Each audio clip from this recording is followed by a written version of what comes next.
vamos compartilhar hoje é o poder libertador do jejum e da oração. No livro de Mateus, capítulo 28, verso 18, o Senhor disse assim, escreveu dizendo: Jesus, aproximando-se, falou-lhes, dizendo: toda a autoridade me foi dada nos céus e na terra, e de, portanto, fazer discípulos de todas as nações, batizando-os em nome do Pai, do Filho e do Espírito Santo, e ensinando-os, diga assim comigo, e ensinando-os a guardar todas as coisas que vos tenho ordenado, e eis que estou convosco todos os dias até a consumação do século. Feche seus olhos, vamos orar. Pai, obrigado pela tua palavra que é viva, que é poderosa, a palavra que é transformadora. Ó Deus, nós queremos ser tocados, ministrados pelo Senhor. Ó Pai, nós liberamos esse ambiente e queremos que o Senhor tenha grandes coisas para compartilhar conosco nessa noite, em nome de Jesus. Amém. Irmãos, quantas pessoas têm se convertido, têm frequentado cultos, mas o estilo de viver, a maioria das pessoas, tem sido um estilo de vida de acordo com os padrões do mundo. Mas aqui no livro de Mateus, capítulo 28, há uma orientação que diz que quando nós recebemos o Senhor, nós temos que começar a aprendermos a andar de acordo com os princípios da palavra de Deus. Então aqui está escrito, olha, vocês vão batizar pessoas, depois que se batizarem, vocês vão ensinar todas as coisas que vos tenho ordenado, e eis que estarei com vocês todos os dias até a consumação dos séculos. Eu gosto muito quando o apóstolo Paulo diz, no livro de Colossenses, capítulo 1, verso 13, ele diz que o Senhor nos tirou do império das trevas e nos transportou para o império do reino do Filho do seu amor. Então, antes de você se converter, você era filho das trevas, vivia uma vida debaixo de cegueira espiritual, você era governado pelo dinheiro, você era governado pelos seus sentimentos, você era governado, pelos seus instintos, mas agora você converteu e agora você anda debaixo de alguns princípios que são diferentes dos princípios do mundo. Como, por exemplo, a maioria das pessoas, quando você vai conversar hoje, as pessoas estão com medo por causa do governo, as coisas que estão acontecendo. Mas nós não andamos de acordo com o mundo, nós andamos de acordo com os princípios da palavra de Deus. E aqui o apóstolo Paulo diz que nós fomos transportados do império das trevas. E veja, para a maioria das pessoas, elas não querem jejuar. E por que elas não querem jejuar? Porque elas acreditam que o jejum é algo ruim. Mas perceba algo, o jejum é algo muito poderoso na vida de um cristão. Você não vai ver muitas menções bíblicas sobre o jejum, porque era algo normal entre os discípulos. Mas existem algumas referências, e nós iremos aqui andar na Bíblia para compreendermos mais sobre essa questão do jejum. É interessante que quando Jesus jejuou durante 40 dias, ele foi confrontado pelo diabo. Tempo de jejum é tempo também de confronto. Tempo de jejum, quando você começa a jejuar, o diabo vai tocar nas suas fraquezas. Então, quando Jesus estava com fome, passou 40 dias jejuando, o diabo veio até Jesus e disse: Senhor, na verdade ele não chamou de Senhor, ele disse o seguinte: se tu és filho de Deus, transforma essas pedras em pães. Ou seja, o diabo gerou dúvida. Eu gosto muito quando Jesus diz no livro de João, capítulo 16, verso 33: no mundo tereis aflições, mas tenha bom ânimo, porque eu venci o mundo. Não é porque você é filho de Deus que você não vai passar por algumas adversidades. Mas o interessante é que Jesus responde ao diabo e diz o seguinte: nem só de pão vive o homem, mas de toda a palavra que procede da boca de Deus. Pega a chave espiritual. Tempo de jejum é tempo em que nós trocamos o alimento. Ao invés de você comer o alimento natural, que nos sacia muito, você vai comer uma comida do céu.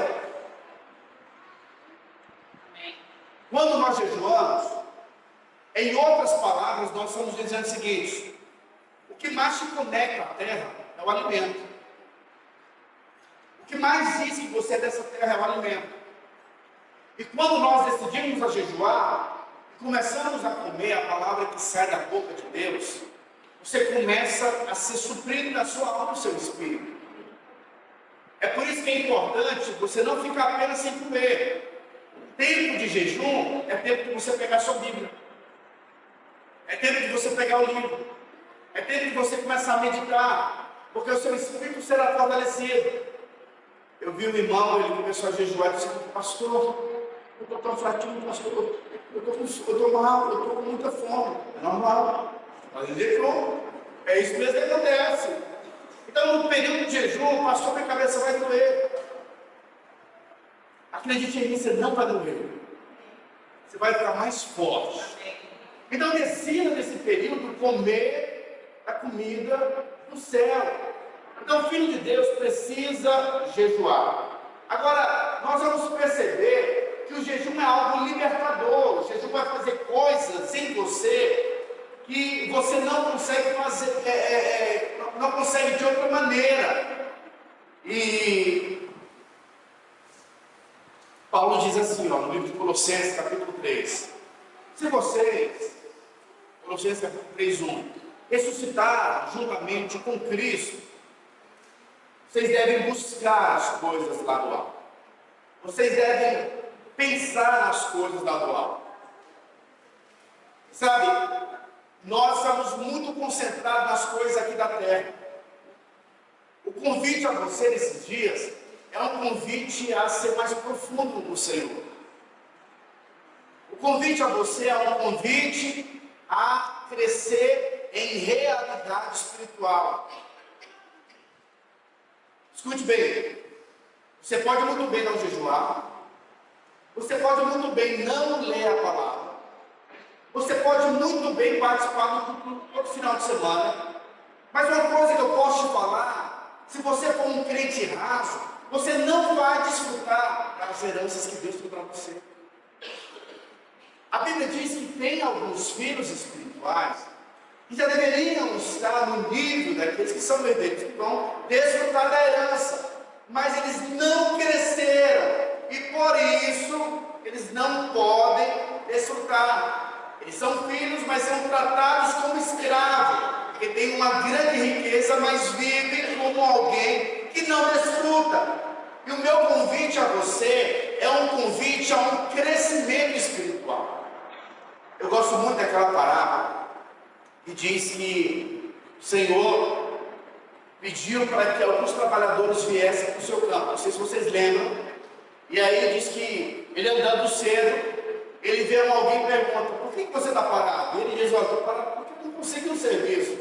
Então vá para a minha obra que eu vou te pagar um denário. Você sabe que um denário, como o pastor Adriano bem disse, era um salário de um dia. Aí vem um dia, ele passa, encontra um outro trabalho com alguém parado, e ele pergunta: poxa, o que está acontecendo? Você está parado? Por que você está parado? Olha, porque eu não tenho aonde trabalhar. Vá para o meu campo. Para isso ele não diz o valor.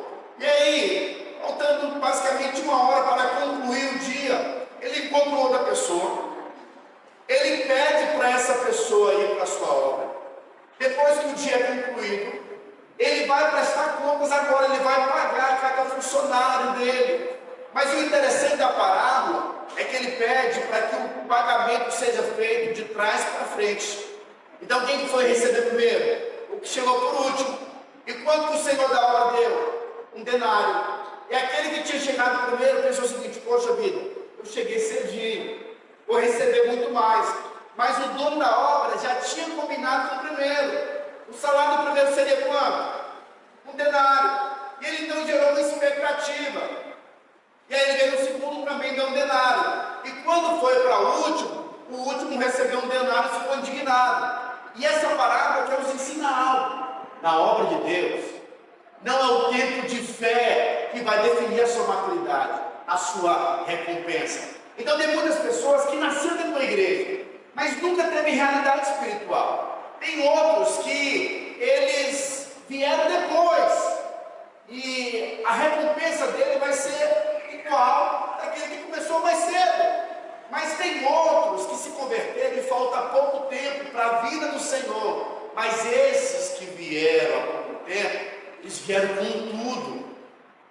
Eles trabalharam, sabe, em uma dimensão, em uma dependência do Senhor, na qual a recompensa dele foi uma recompensa grande. E sabe, eu acho isso tremendo. Por quê? Porque a questão da maturidade é uma questão sua. É você quem vai decidir qual é o nível espiritual que você vai ter com o Senhor. Então, eu quero hoje desafiar você a andar nos padrões do Senhor. Diga amém. João capítulo 3, verso 27, diz assim, ó. Respondeu João: o homem nada pode receber, o homem não pode receber coisa alguma, se do céu não lhe for dado. Convém que ele cresça e que eu diminua. Quem vem das alturas, certamente está acima de todos. Quem vem da terra é terreno e fala da terra. Quem vem do céu está acima de todos e testifica o que tem visto e ouvido, contudo, ninguém aceita o seu testemunho. Perguntaram para o João: olha, João, esse Jesus está batizando mais do que você. Você vê primeiro. Na verdade, João, não é nem Jesus. Quem está batizando é os discípulos de Jesus. E João diz o seguinte: olha, o que eu ensino para vocês é o que eu aprendi aqui na terra, porque eu sou aqui da terra. Esse que vem depois de mim, ele é do céu, e o que ele ensina são coisas do céu. Importa que ele cresça e que eu diminua. O jejum vai nos ajudar a você diminuir, a você se esvaziar. No reino de Deus, Deus não usa ninguém cheio de si. As pessoas que Deus deseja usar são aquelas que decidiram se esvaziar. E assim: eu preciso esvaziar. Jesus jejuou, os apóstolos jejuaram, os judeus eles jejuavam 2 vezes por semana, toda semana eles jejuavam. Nós não sabemos o motivo. Quarta-feira e sexta era o jejum que os judeus faziam, porque eles sabiam o poder que havia no jejum. Jejum não transforma o Senhor, mas o jejum transforma você. O jejum não muda Deus, mas o jejum gera em nós sensibilidade espiritual. O jejum traz a nós, a mim e a você, o governo do Espírito Santo. A sua carne tem dominado você, o seu instinto tem te dominado. E quando nós começamos a jejuar, você diz o seguinte: quem tem o governo aqui, carne, não é você. Tem muitas pessoas que são muito compulsivas. O jejum, ele é o instrumento que Deus nos deu para você ganhar o governo de todo o seu ser. Mateus capítulo 6, verso 16. Jesus diz assim, ó: quando jejuar, ou seja, era uma cultura dos judeus. Quando jejuardes, não vos mostreis conquistados como os hipócritas, porque desfigura o rosto, com fim de parecer aos homens que jejuam. Em verdade vos digo que eles já receberam a recompensa. Porém, quando jejuares, unge a cabeça e lava o rosto, com fim de não parecer aos homens que jejuam, e sim ao teu Pai em secreto, e o teu Pai que te vê em secreto te recompensará. Veja, aqui o Senhor está nos ensinando a maneira correta acerca do jejum. Tem como você jejuar e esperar a recompensa dos homens. Tem como você jejuar com a motivação errada. A minha igreja está fazendo um jejum de 21 dias e eu estou jejuando e vai ser 21 dias só com alimentação. E à medida em que você se orgulha falando para outras pessoas, o que vai acontecer? As pessoas vão te aplaudir, mas a única recompensa que você vai ter vai ser dos homens. Mas existe uma recompensa que vem do Senhor. Que recompensa que é essa? É aquela recompensa que você vai jejuar com a motivação correta, estabelecendo os seus alvos diante do Senhor, dizendo: Senhor, eu quero nesse tempo avançar, eu quero crescer, eu quero que os meus olhos se abram, eu quero compreender o mundo espiritual, eu preciso de sensibilidade. Esse é um período, Senhor, que eu estou orando para que o Senhor libere dons espirituais. Então, esse é o momento em que você precisa aprender que tem uma recompensa. Quem jejua será recompensado. Agora, a sua recompensa é você que vai escolher se a sua recompensa será uma recompensa dos homens ou se vai ser uma recompensa de Deus. Pastor, então quer dizer que eu não posso falar para ninguém acerca do meu jejum? Pode, você pode falar, mas que a motivação do seu coração seja de inspirar as pessoas a jejuar, e não a motivação de se achar superior ao outro. Então a motivação precisa ser uma motivação completamente correta. Então o jejum vai nos ensinar a nos esvaziar. Você não sabe, irmãos, mas você é muito cheio de você mesmo. Nós somos muito orgulhosos. Muitos relacionamentos nossos. Você não sabe quanto você precisa jejuar. Jejuar, você vai colocar a sua vida em ordem. Tem algo que nos atrapalha muito, é o ego. O ego é um veneno que todos os homens receberam. E precisamos aprender a lidar, a amortecer, a crucificar o nosso ego, para que a vida de Deus possa fluir. Muitos relacionamentos não têm dado certo, por quê? Por causa do orgulho. Muitas sociedades não têm dado certo, por quê? Por causa do orgulho.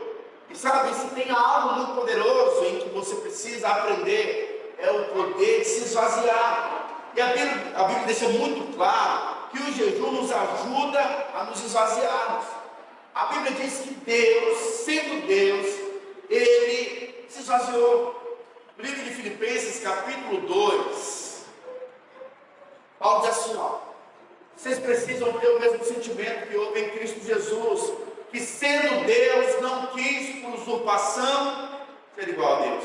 Antes, a si mesmo se esvaziou e se colocou na posição de servo. Vou falar algumas coisas que vai chocar a sua mente. Número 1. Você só vai ser muito humilhado se você for muito egoísta. Eu lembro que assim que eu converti, o pastor falava o seguinte: ele dizia que só é humilhado quem é orgulhoso. Porque o humilde se esvaziou, só vai falar mal dela, ela vai falar o seguinte. Eu lembro de um testemunho do pastor Eliú, e o testemunho do pastor Eliú foi bem interessante. Algumas pessoas começaram a difamar, falar mal dele, Fernando. E aí o irmão dele, um pastor muito experiente, ele procurou o irmão e disse o seguinte: olha, o pessoal está falando mal de mim, eu estou falando isso de mim. O irmão dele deu um sorriso e disse o seguinte: graças a Deus eles não sabem de tudo. Só sabe disso aí. Ou seja, o que você acha que você é? Então assim, se você fica muito incomodado com o que estão falando com você, é porque você é muito cheio de você. Sabe, tem muitas pessoas também que não conseguem viver em comunidade, não conseguem viver em unidade. São pessoas que não conseguem receber a orientação de ninguém, porque são muito orgulhosas. E quando nós começamos a jejuar, nós então passamos a nos esvaziar de nós mesmos. A cultura do céu é a cultura da unidade, é a cultura do vazio. Deus usa os vazios, Deus usa os humildes, mas Ele também abate ou talvez se opõe aos orgulhosos. Então, através do jejum, há uma recompensa. Quando eu me converti em Goiânia, eu gostava muito de malhar. eu tinha um bíceps legal, peitoral legal, e aí me falaram que ia ter um jejum. E eu falei, está amarrado, não posso perder o meu corpinho. E muita gente às vezes tem o seu corpo como sendo Deus. Tem outros que falam assim, não, eu quero fazer jejum, eu preciso dar emagrecida. Mas não adianta só fazer, ficar sem comer, tem que orar e jejuar. Tem que orar, tem que ler a palavra, estabelecer aulas. E eu não queria jejuar, porque muito infantil, muito imaturo. Mas veja, o jejum, ele irá liberar sobre as nossas vidas uma recompensa.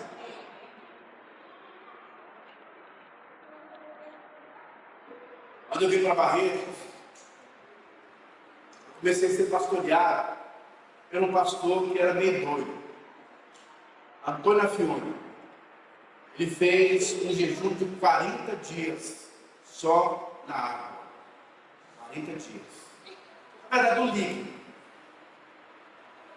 Ele ficou só a capa do mato.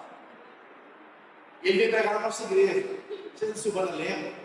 Ele foi, a gente tinha, era um sobrado, ele foi subir na escada, ele quase caiu, ficou na água. Ele era muito gordinho, mas emagreceu bastante. E eu percebi que depois que ele fez aquele jejum, a vida espiritual dele mudou completamente. Não que isso seja um legalismo, mas ele estava até mesmo crendo nesse ministério da graça. A graça, ela não vai te ausentar da responsabilidade e da maturidade. E aí depois disso, eu senti no meu coração de fazer o jejum de 30 dias. Eu falei para ele, e eles tinham sido bem testados por Deus, e ele falou, pastor Leandro, faz de 20. Eu fiz de 30. Foi uma experiência muito boa para mim. Eu coloquei alguns alvos diante do Senhor. E os alvos que eu tinha colocado naturais, no primeiro momento eu não tinha recebido. Mas eu tive duas experiências do arrebatamento. Eu vi o arrebatamento. Como que vai ser? Fiquei chocado. Eu vi Jesus voltando. Em outra ocasião eu vou falar para você como que foi a experiência. E o bom é que a experiência era muito bíblica. Eu acordei nas duas vezes. Foi uma visão muito clara do arrebatamento, de como que vai ser. Mas só para te falar, eu vi, era uma visão muito nítida. Estava segurando a Adélia, eu tinha a Adélia na época no meu braço. Estava eu, a Anne, estava também o meu cunhado, a minha sogra. Aí de repente eu vi como que uma lua vindo do céu.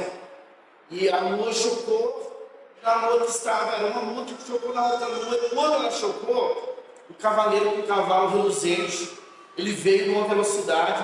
E à medida em que ele passava, as pessoas iam subindo. E aí, eu lembro que eu estava subindo com a criança no braço, e quando eu subia, sabe aquele sentimento às vezes que nós temos de, lá no céu eu vou ver a minha esposa, eu vou ver o meu avô, eu vou ver o fulano, o ciclano. O sentimento que eu tive quando estava sendo arrebatado, é que o seu relacionamento com o noivo é tão superior ao relacionamento natural, que isso vai ser irrelevante. Era tão maravilhoso, porque na verdade o homem nasceu para se relacionar com esse Deus tão precioso. E aí eu acordei, e depois eu tive uma outra experiência, mas eu creio que isso faz parte da recompensa espiritual. Deus vai te levar a ter experiências poderosas, dons espirituais serão liberados, percepções, criatividades, conexões, Deus pode fazer nesse período de jejum. Então assim, não perca essa oportunidade de ser impactado pelo Senhor, porque Deus tem recompensa para os seus filhos. A Bíblia diz que certa vez, Jesus foi orar, e alguém trouxe um lunático, uma pessoa possessa. Eles não encontraram Jesus, e pediram para que os discípulos de Jesus expulsassem o demônio. E eles tentaram expulsar o demônio. Eles não conseguiram. E começou aquela luta. Por quê? Porque os discípulos de Jesus ainda não tinham recebido uma maturidade. Ainda eram rasos espirituais. Depois de um tempo de muita luta, de muita insistência, Jesus vê, como diz o nordestino, aquela labuta, e ele desce.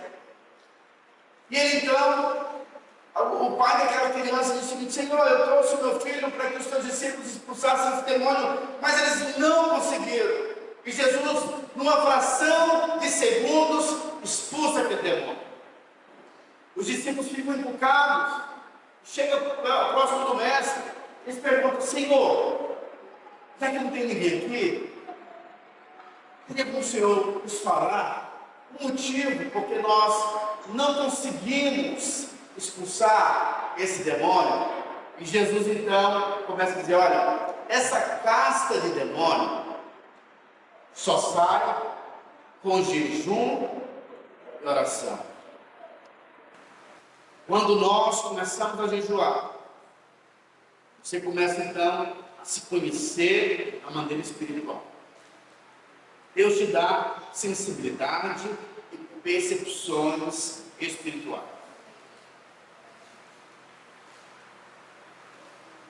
Nós vivemos uma geração em que as pessoas não querem sacrifício, as pessoas não querem processo. É óbvio que nós estamos na graça, nós não jejuamos para impressionarmos a Deus. Não seja tolo, achando que quando você jejuar, Deus vai gostar mais de você. Isso não vai acontecer. Deus te ama independente do seu jejum. Seu jejum não muda a Deus, mas o seu jejum vai te levar a crescer em disciplina. E a disciplina nos dá liberdade espiritual. Irmãos, eu fui capoeirista, comecei a treinar capoeira aos 7 anos, aos 16 anos eu me tornei professor. Perto da minha casa eles pegavam os pós de serraria, colocavam num terreno muito grande, e adultos e crianças iam para esse pó aprender a tirar salto mortal, flick, todo tipo de salto. Então muito cedo eu aprendi, mas todos os dias, à tardezinha, quando o sol estava baixando, a gente ia para esse local para aprendermos a tirar todo tipo de salto. E depois que eu vim para Barreto, depois da libertação, o pastor fazia vários movimentos, tirava salto, coisa mais interessante, dominava o meu corpo. Aí depois da libertação hoje, a pessoa não consegue nem ficar com o pé só. Por quê? Porque eu não tenho me disciplinado mais. E por isso eu não tenho a liberdade de fazer o que eu fazia. A mesma coisa em relação à sua vida espiritual. Quanto mais disciplina espiritual, mais liberdade eu vou ter na presença do Senhor. Tem gente que se eu colocar aqui, pegar o microfone e falar algumas coisas espirituais, não sai nada. Elas são de Deus, mas não são disciplinadas. E por isso, não flui na presença do Senhor. Então, quanto mais eu me disciplino em Deus, mais liberdade espiritual eu vou ter. Esse tempo de jejum é o tempo em que você precisa se desafiar, precisa se disciplinar. Mateus capítulo 9, verso 14 diz assim: ó, vieram depois os discípulos de João lhe perguntaram: por que jejuamos nós? Os fariseus muitas vezes, os teus discípulos não jejuam? Respondeu-lhe Jesus: porém, acaso está triste os convidados para o casamento enquanto o noivo está com eles? Dias virão, contudo, em que lhe será tirado o noivo, e nesses dias hão de jejuar. Os discípulos de Jesus, quando Jesus estava, a Bíblia diz que Jesus foi confrontado. Seus discípulos jejuam. Jesus disse o seguinte: olha, vai ter um momento em que o noivo vai ser tirado. O noivo ser tirado, sim ou não? E eles irão jejuar. Esse é um tempo em que nós precisamos crescer no jejum. Precisamos jejuar para tomarmos decisões importantes das nossas vidas. A Bíblia diz que todas as vezes em que os apóstolos eles iam estabelecer, levantar líderes, eles separavam um tempo para jejuar. Jesus, para escolher os seus discípulos, ele também separou um tempo para jejuar. Daniel jejuou 21 dias. E o interessante da história de Daniel é que quando Daniel começou a jejuar, o anjo ouviu a oração de Daniel e o anjo estava trazendo a resposta. E aí houve uma luta no reino espiritual. E o anjo começou a lutar para trazer a bênção de Daniel. E Daniel continuou orando e jejuando. E ele não parou até que a bênção fosse liberada. A bênção vem e o anjo então começa a conversar com Daniel. Ele diz: olha, Daniel, quando você começou a orar no primeiro dia, o céu ouviu. A tua bênção estava sendo liberada, mas o príncipe da Pérsia estava me resistindo no reino espiritual. E por isso que eu demorei. Então veja bem, Deus tem muitas bênçãos para mim, para você, sim ou não? Efésios capítulo 1, verso 3, diz a Bíblia que nós somos abençoados com toda sorte de bênção. Mas embora eu e você sejamos abençoados, essa bênção não é liberada sobre a sua vida de qualquer forma. Por que ela não é liberada? Porque veja bem, virou já? Efésios capítulo 1, verso 3 diz que nós somos abençoados com toda sorte de bênção nas regiões celestiais. Bendito o Deus e Pai de nosso Senhor Jesus Cristo, que nos tem abençoado com toda sorte de bênçãos espirituais nas regiões celestiais em Cristo Jesus. Poxa vida, Deus, eu sou abençoado, mas por que eu não estou desfrutando da bênção? Porque a tua bênção está no reino espiritual. E no reino espiritual também tem demônios. Efésios capítulo 6, verso 18, se eu não me engano. Diz assim, com toda oração e súplica, orando em todo o tempo no Espírito, e vigiando com toda perseverança e súplica. Pode voltar mais. Passa. Pode passar. Passa. 10? Põe no 10. Quanto ao mais, sede fortalecido no Senhor na força do seu poder. Pode mais. Vestivos de toda a armadura de Deus, para poderes ficar firmes contra as ciladas do diabo. Continua. Porque a nossa luta não é contra o sangue e carne, e sim contra os principados e potestades, contra os dominadores deste mundo tenebroso, contra as forças espirituais do mal nas regiões. Então veja, a sua bênção está onde? E onde que os principados estão? E como que você comanda no mundo espiritual? Oração, jejum. Sabe como que a Bíblia te chama? De exército, guerreiros do Senhor. E tudo quanto pedimos no teu nome será dado. Aquilo que vocês ligarem na terra terá sido ligado no céu. Salmo 116, verso 15. Os céus são os céus do Senhor, mas a terra deu ele aos filhos dos homens. O Bill Johnson escreveu um livro. Esse livro diz o seguinte: quando o céu governa a terra.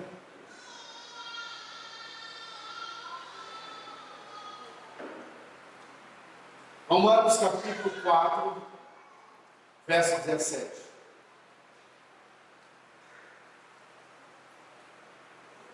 Como está escrito, por Pai de muitas nações te constituí, perante aquele no qual creio, o Deus que vivifica os mortos e chama o quê?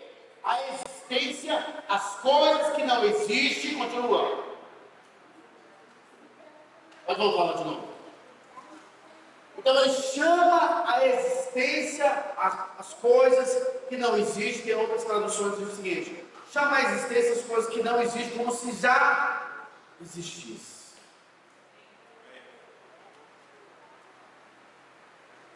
Perguntaram certa vez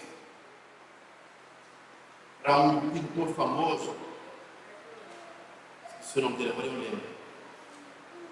Van Gogh. Perguntava, Van Gogh, como que você consegue escrever esses livros? Na verdade, pintar esses quadros tão bonitos? Van Gogh respondeu, primeiro, eu sonho com a minha pintura, depois eu pinto os meus sonhos. Eu sonho com os meus quadros, depois eu pinto o meu sonho. Sua vida começa no campo espiritual. A sua grandeza, as suas finanças, o reinar em vida. Você não vai ser próspero quando a sua conta estiver cheia. Você não vai ter um bom casamento quando a sua esposa começar a se submeter a você ou você. Tudo vai começar no mundo espiritual. Agora, qual é o grande problema? O grande problema é que os filhos de Deus não aprenderam a lutar a verdadeira luta. Não aprenderam a clamar, a chamar a existência, a vontade de Deus para as suas vidas. Eu acredito que as coisas só vão acontecer nas nossas vidas quando houver uma indignação santa. Sabe quem é o vencedor? É o derrotado que cansou de ser derrotado. É o fracassado que diz, eu não quero mais. Estou revoltado com o fracasso. E assim então começa a avançar, a romper. Então assim, estou compartilhando com você isso, porque eu creio que Deus vai te prosperar.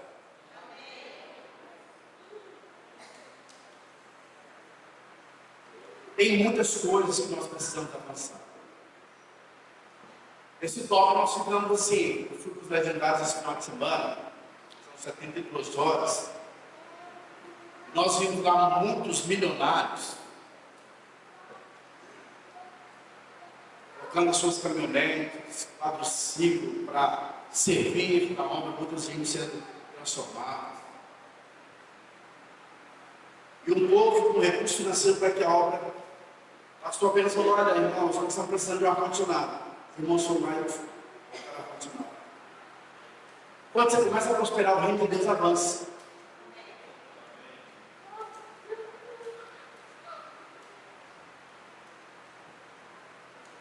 Eu lembro que quando eu me converti, crente não pode jogar jogo de azar. Amém ou não? Você sabe disso ou não?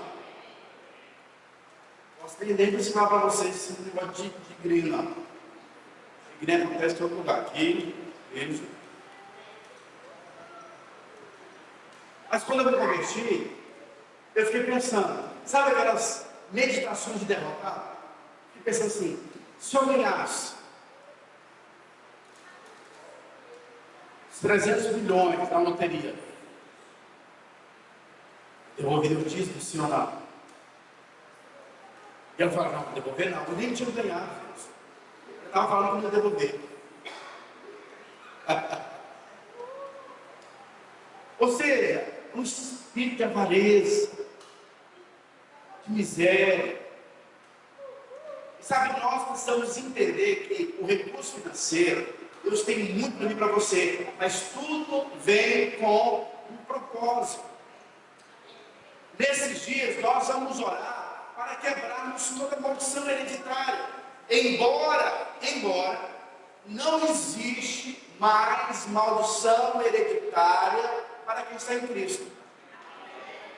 Mas tem muitas pessoas que ainda não se apropriaram da bênção e vivem debaixo de maldição. Não porque eles estão, mas porque eles acreditam na mentira do diabo.